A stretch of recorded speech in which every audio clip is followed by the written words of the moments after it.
Le président de la République, Issoufou Mahamadou, a inauguré ce matin la centrale thermique de Gorubanda d'une capacité de production de 100 MW. Cette centrale a coûté plus de 75 milliards de francs CFA. Les marabouts décident de prier un mois durant en faveur de la quiétude sociale au Niger. Les raisons donc dans ce journal.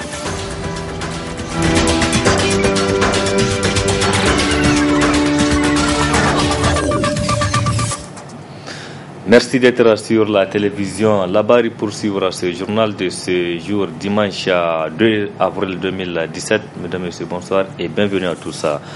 Je le disais dans les titres, cérémonie inaugurale ce matin dans le 5e arrondissement communal de la ville de Niamey sur la route de Saï de la centrale thermique diesel de Gorubanda, une centrale dont l'objectif est de rompre avec le cycle infernal de coupures intempestives du courant électrique à Niamey et ses environs.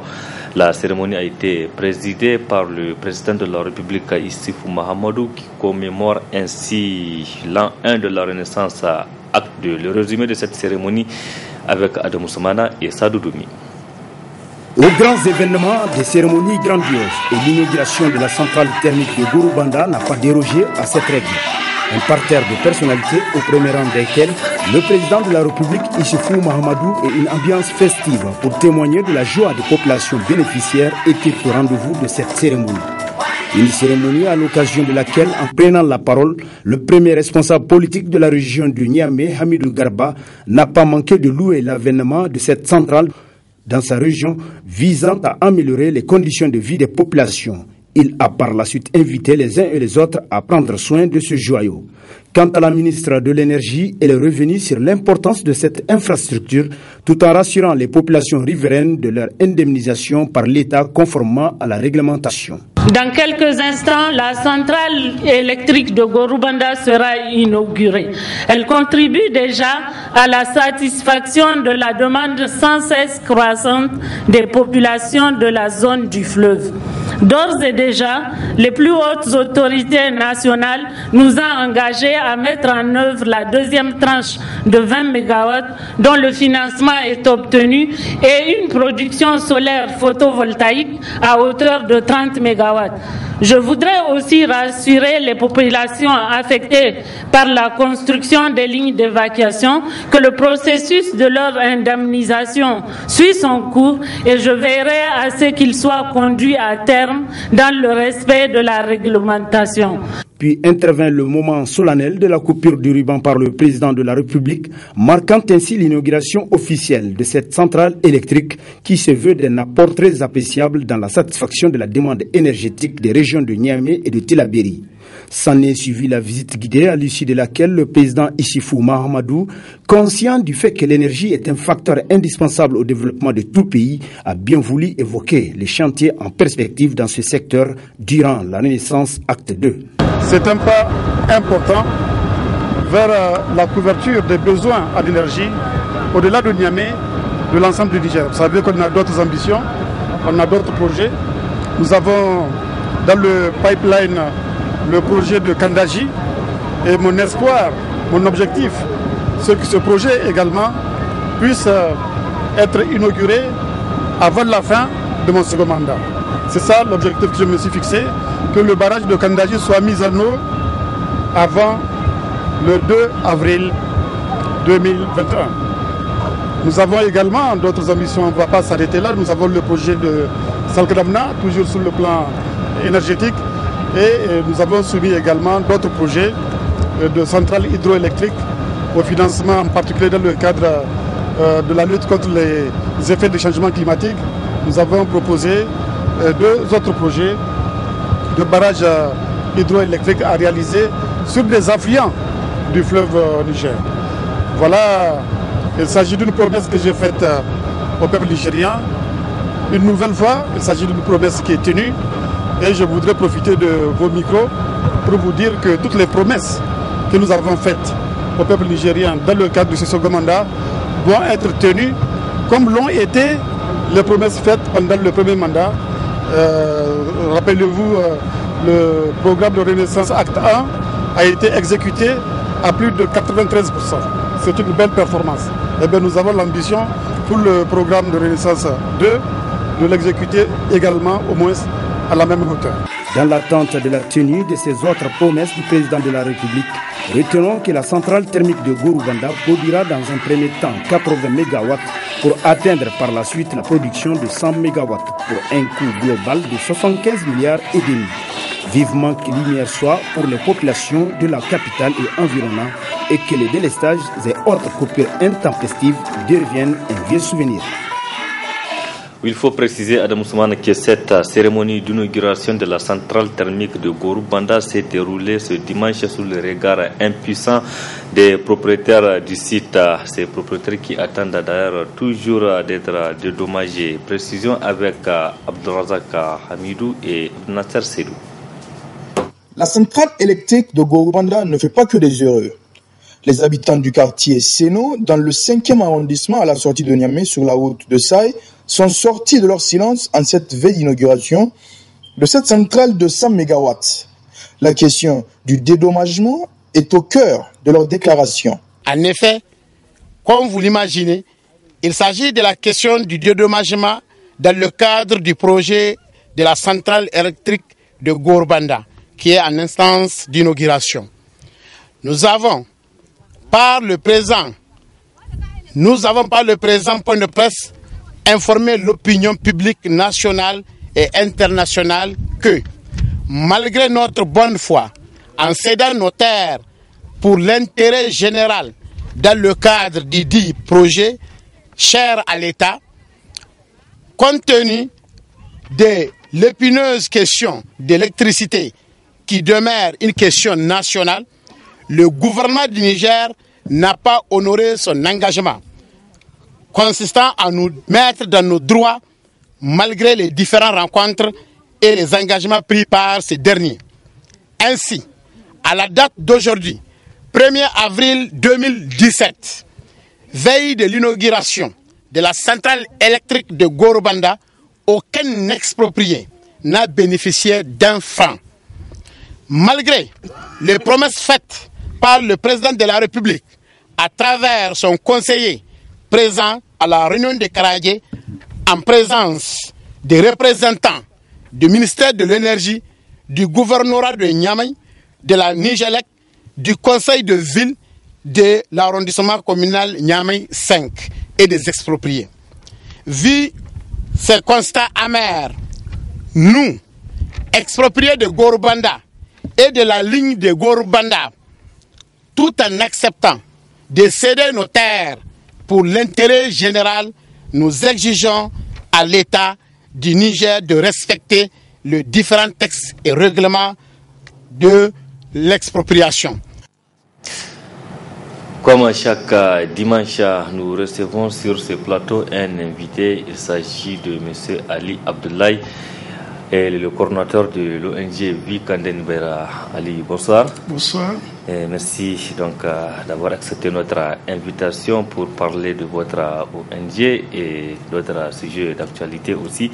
Et l'ONG Vikandenbera a été fermée, donc c'est un rappel, en 2014 et près de 3 ans après, et vous avez décidé donc de lancer une campagne d'information. Et quel est le but de cette campagne, monsieur le coordinateur? Oui, en effet, c'est une campagne qui s'impose à nous parce que, comme vous le savez, le 15 mars, après un recours auprès du Conseil d'État, notre requête a été déclarée irrecevable et cela est dû principalement à la faute du cabinet de l'avocat qui a suivi ce dossier. Bon, c'est une page qu'on tourne. Maintenant, la levée de la sanction issue donc de l'affaire Dadaga est intervenue 18 mois plus tard. Donc on a purgé 18 mois de suspension. 5 jours après la levée de cette suspension, le ministre de l'Intérieur d'antan Hassoumi Massaoudou revient à la charge pour lever pour mettre fin aux activités de l'ONG pour dit-il, trouble à l'ordre public pour une durée illimitée. Nous savons qu'en 5 jours, on ne pouvait pas poser des actes pouvant dépasser ce pourquoi initialement ils avaient fermé la structure. Tout cela rentre dans le passé. Nous acceptons le verdict rendu par le Conseil d'État, c'est une obligation, et nous comprenons très bien le Conseil d'État parce que le jugement était tout à fait pertinent. Ce qui nous ramène à la charge, c'est que nous avons des droits à liberté donc d'association, et nous pensons que le gouvernement du Niger pouvait très bien regarder d'un œil constructif cette sanction-là et la lever. Pour la lever, nous n'allons pas attaquer le gouvernement, mais les individus qui étaient à la base de cette forfaiture-là l'avaient fait essentiellement par le biais de la communication, et nous nous sentons en devoir non seulement d'éclairer l'opinion publique, mais aussi de porter à la connaissance des décideurs les réalités et les mobiles qui ont poussé ces gens-là à donner des informations fausses sur nous-mêmes et sur notre structure. Et cette communication, cette campagne, nous l'entamons à partir de maintenant jusqu'à ce que le pouvoir puisse véritablement se rendre à l'évidence que on nous a fait du tort et que seul Allah subhanahu wa ta'ala et le gouvernement sont en mesure de réparer ce tort-là.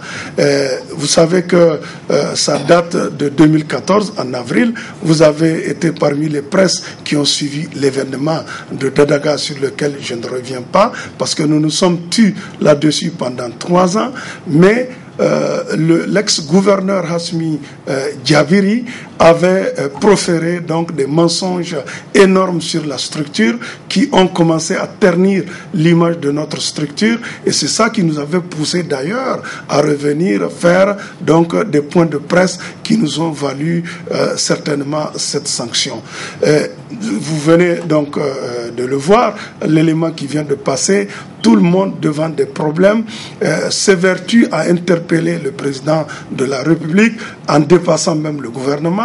Nous nous sommes abstenus, nous, de faire cela parce que nous pensons que l'État, c'est une administration, tous les agents ont des niveaux de responsabilité bien connus et ces niveaux de responsabilité devraient s'assumer pour justement alléger le travail des premiers responsables que sont le président de la République et le gouvernement. Nous n'avons jamais interpellé le gouvernement, nous n'avons jamais interpellé le président de la République sur cette question parce que nous savons que ça ne devrait pas, et nous voulons continuer à croire que ça ne relève pas d'eux, mais que ça relève d'un autre niveau de décision. Et ces gens-là, ces individus-là, contre eux, nous allons engager une campagne d'information et de poursuites judiciaires jusqu'à ce que par eux-mêmes, ils puissent contribuer auprès des pouvoirs publics pour nous donner raison afin que le pouvoir public corrige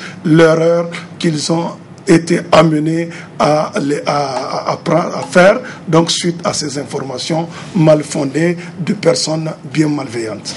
Oui, monsieur le coordonnateur, parlez-nous un peu maintenant, après 3 ans après la suspension de vos activités, et si on peut évaluer en termes de conséquences, quelles pourraient être les conséquences sur vos activités, dans vos zones d'intervention? Les conséquences sont directes. Vous savez que l'ONG Vikandenpera, au-delà de toutes les actions multiples réalisées durant 18 ans, ne pouvait pas venir énumérer, éplucher ça ici. N'importe quelle presse privée du Niger est à même de faire un point sans même l'intervention de vie sur les réalisations de l'ONG. Mais ce qui nous préoccupe le plus, d'abord, nous-mêmes, en tant qu'individus ayant droit à une association, on ne devrait pas nous suspendre sur des informations non fondées. Deuxième chose, chaque année, c'est pas moins de 3000 enfants que l'État, dans les dispositions de l'État, dans les dispositions du ministère de l'Éducation primaire, de l'alphabétisation et de la promotion des langues nationales, n'a pas prévu pour sauver ces enfants-là qui font partie de la déclaration donc, du président de la République d'offrir une éducation de qualité aux enfants jusqu'à l'âge de 16 ans. Et cette éducation est déclarée obligatoire. Donc, 3000 enfants par an que nous recrutons et qui ont dépassé l'âge d'aller à l'école, que l'État ne peut pas prendre, que l'État, dont l'État n'a pas les dispositions pour les prendre en charge et qui, au bout d'une année, au bout de 2 ans ou au bout de 3 ans, retrouvent le chemin de l'école et au niveau de l'école se maintiennent, mieux que ça, s'affichent parmi les meilleurs élèves au Niger. Et vous pouvez sillonner le Niger dans son ensemble, vous trouverez ces enfants-là dans toutes les régions du Niger. Et nous avons aujourd'hui ceux qui ont atteint le niveau donc, du lycée et au niveau du collège.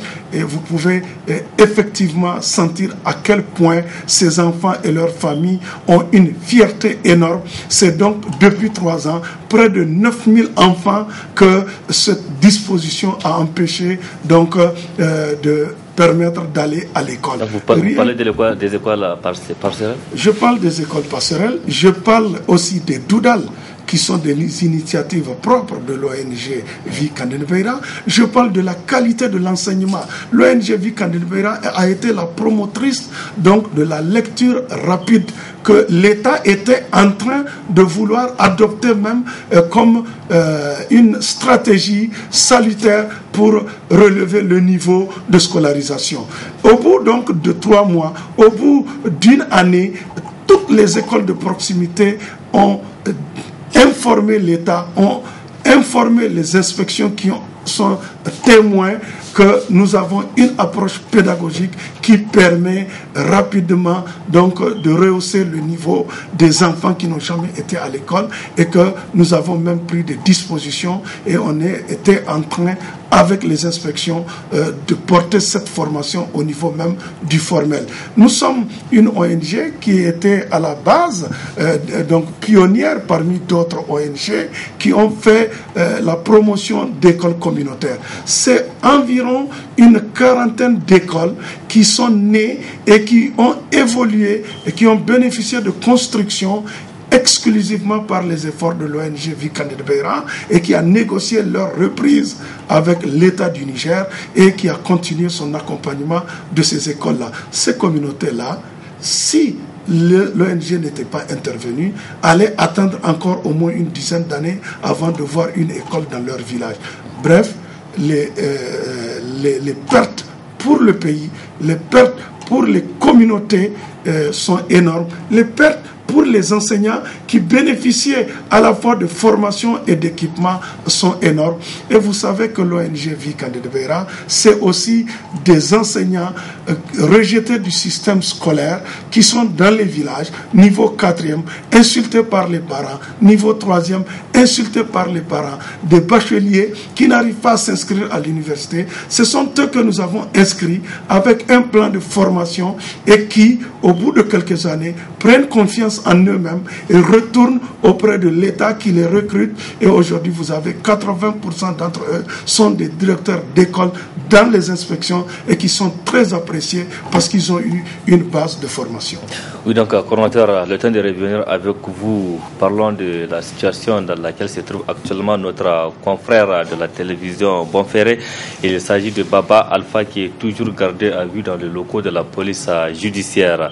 Il a été interpellé depuis le jeudi dernier pour faux et usage de faux en écriture publique sur ses pièces d'état civil.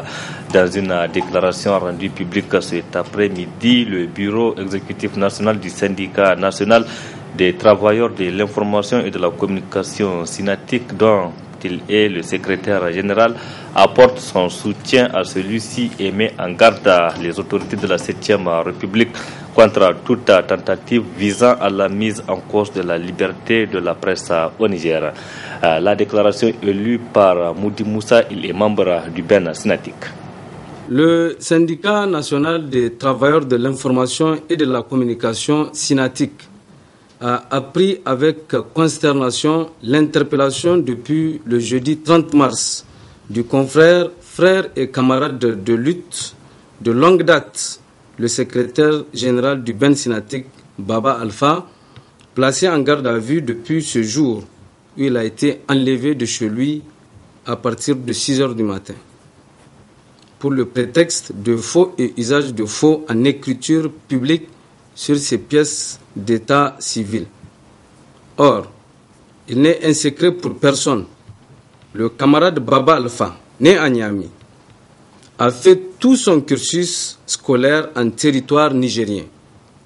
Pour preuve, il a évolué au sein de l'Union des scolaires nigériens, notamment en tant que secrétaire chargé à la presse de la section lycéenne et collégienne de Niamey. Baba Alpha a été membre, vice-président, puis président du conseil d'administration de la maison de la presse à Niamey. Au niveau donc de la maison de la presse également, il s'est pleinement investi dans la défense des intérêts matériels et moraux des professionnels des médias.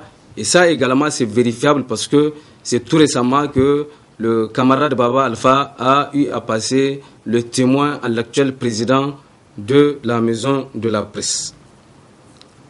Le camarade a aussi brillamment représenté le Niger à de nombreuses rencontres internationales. Par exemple, en Chine, aux États-Unis, au Maghreb ainsi que dans la sous-région.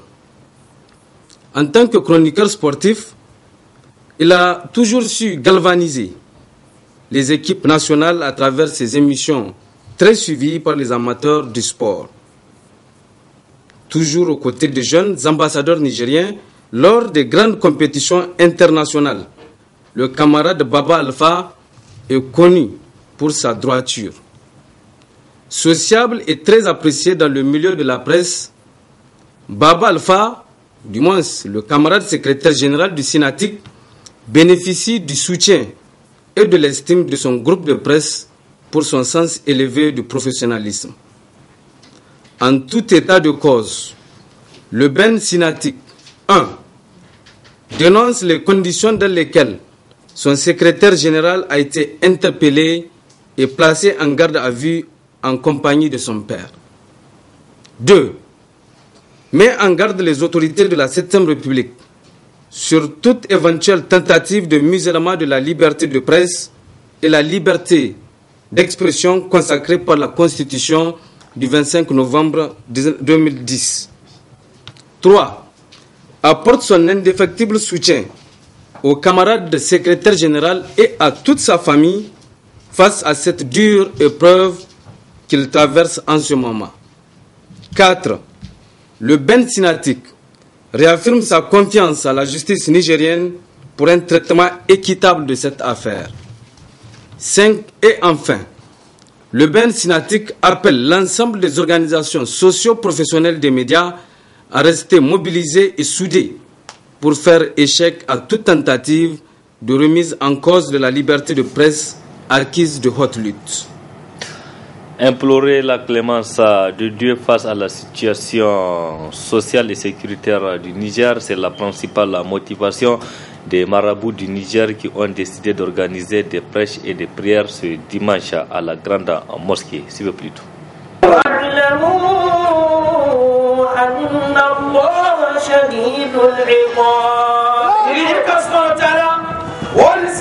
À travers ce grand prêche, le marabout s'engage ainsi pour prier pendant au moins un mois en faveur de la quiétude sociale au Niger. D'abord, les initiateurs de ce prêche se disent inquiets de la dégradation continue de la situation sécuritaire au Niger.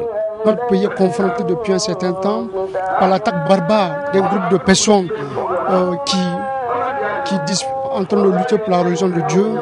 Et ce qui a d'ailleurs coûté la vie à beaucoup de nos frères parmi les FDS, c'est-à-dire les forces de défense et de sécurité, et parmi les populations civiles. Et bien, nous aussi, nous comptons apporter notre contribution à travers des prières pour nos frères qui sont tombés sur le front, nos frères martyrs, parce qu'il ne faut pas oublier, ce sont les musulmans aussi. Ces musulmans qui ont décidé de mettre leur vie pour nous protéger, parce que vous savez, tant qu'il n'y a pas la paix, il n'y a pas la sécurité, tous ces prêches que nous sommes en train d'organiser n'auront pas lieu. Donc, c'est notre pensée, notre contribution afin d'évoquer au point. Et nous avons décidé, à partir de 500, de consacrer un mois de Kounout pour que Dieu nous protège contre ces gens-là et que Dieu nous protège et que Dieu mette à nu, à zéro leur complot. Et tous ceux qui sont en train de les soutenir en bas, dans l'ombre, que Dieu nous les protège contre eux, que Dieu décide de prendre une décision contre eux, que Dieu protège notre pays. Le second objectif visé à travers ce prêche, c'est d'appeler les Nigériens à la cohésion et à l'unité nationale. Le deuxième objectif vise également à informer, à sensibiliser notre population par rapport à cet état de fait dans lequel nous sommes, notamment cette vie chère là, la vie chère là qui mine notre pays aujourd'hui. Il faut que les gens comprennent que cela ne vient pas de nos dirigeants, mais plutôt ça vient de nous-mêmes. Parce que tout ce qui nous arrive comme malheur, comme Allah subhanahu wa ta'ala a dit, c'est d'abord tout ce que nos mains ont forgé comme action. Donc il faut expliquer aux gens que ce taïtaouri entre griffes, ce taïtaouri là ne vient pas de nos dirigeants en réalité, mais plutôt de la population et de tout le monde. Mais pour cela aussi, par conséquent, il faudrait que les gens améliorent leur action, leur comportement, afin que Allah subhanahu wa ta'ala puisse déverser sa grâce. Ils étaient nombreux, les fidèles qui se sont rendus à la grande mosquée de Niamey ce dimanche sous un soleil brillant pour prier et implorer Dieu afin qu'il descende sa miséricorde au Niger.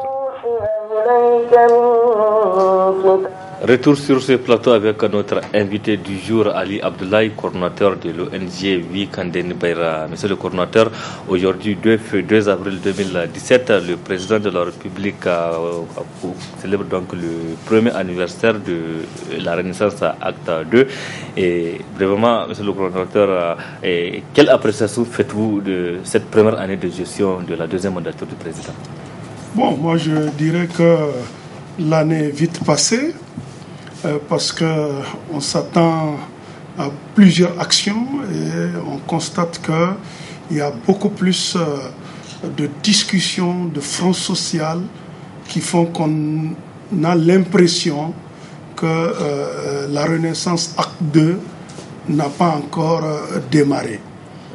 Certes, aujourd'hui, on vient de participer à l'inauguration de Gorubanda, mais je pense que cette année est beaucoup marquée par des humeurs qui essaient donc de gagner peut-être l'ensemble de la population.